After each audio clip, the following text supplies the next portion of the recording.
বাইকটা আসছে হচ্ছে আপনার রংপুর থেকে আসছে দেখা করতে এবং কাজ কিছু ছিল, কাজ করাইলাম। এরপরে পাশাপাশি বাইকটাতে স্টিকার করা হলো। যে স্টিকারটা হচ্ছে আপনার উত্তরায় হাউস বিল্ডিংয়ে, এখানে সৈকত ভাইয়ের নামে দোকান একটা আছে, এখানে আসে জিজ্ঞাসা করলে আপনার স্টিকার দেখে দিবে।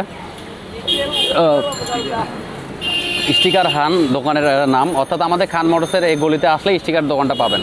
এই ধরনের কারো যদি ডিজাইন করতে লাগে এরকম স্টাইলিশ, তারা এখানে আসে স্টিকারগুলো লাগাইতে পারবেন। এই জন্য আপনাদেরকে দেখাচ্ছি। মানে এরকম যদি কারো 4V করতে চান তাহলে আপনারা এই ঠিকানা আসতে পারেন, যেটা আপনাদেরকে বললাম। বাইকটা চলে যাবে এখন রংপুর।